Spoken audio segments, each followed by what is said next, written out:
অবশেষে দীর্ঘ প্রতীক্ষার অবসান ঘটতে চলেছে।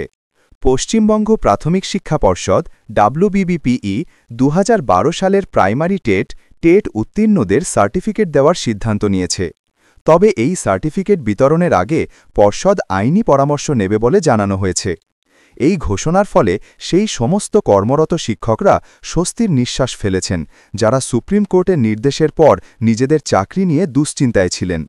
প্রসঙ্গত, সুপ্রিম কোর্টের সাম্প্রতিক একটি নির্দেশ অনুযায়ী সমস্ত প্রাথমিক শিক্ষকদের অবশ্যই টেট উত্তীর্ণ হতে হবে এবং তার প্রমাণপত্র থাকা আবশ্যক। ২০১২ সালে টেট পাশ করে যারা শিক্ষকতা করছেন তাদের কাছে কোনো সার্টিফিকেট না থাকায় তারা স্বাভাবিকভাবেই চিন্তিত হয়ে পড়েন। এই শিক্ষকদের দুশ্চিন্তা দূর করতেই পর্ষদ সার্টিফিকেট দেওয়ার এই উদ্যোগ নিয়েছে। প্রাথমিক শিক্ষা পর্ষদের সভাপতি গৌতম পাল জানিয়েছেন, শিক্ষকরা বিপদে পড়ুক এমনটা পর্ষদ চায় না। সার্টিফিকেট আমরা দেব ঠিকই, কিন্তু তার আগে ২০১২ সালের নিয়মকানুন কী ছিল, কেন সেই সময় সার্টিফিকেট দেওয়া হয়নি, এই সমস্ত বিষয় আইনজ্ঞদের সঙ্গে পরামর্শ করে খতিয়ে দেখা হবে। অর্থাৎ পর্ষদ সার্টিফিকেট দেওয়ার বিষয়ে ইতিবাচক হলেও চূড়ান্ত সিদ্ধান্ত নেওয়ার আগে সমস্ত আইনি দিক ভালোভাবে যাচাই করে নিতে চায়।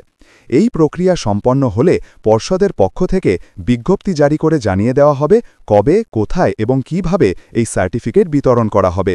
সংশ্লিষ্ট প্রার্থীদের পর্ষদের ওয়েবসাইট বা জেলার প্রাথমিক বিদ্যালয় সংসদ ডিপিএসসিগুলোর সাথে যোগাযোগ রেখে এই বিষয়ে নজর রাখার পরামর্শ দেওয়া হচ্ছে।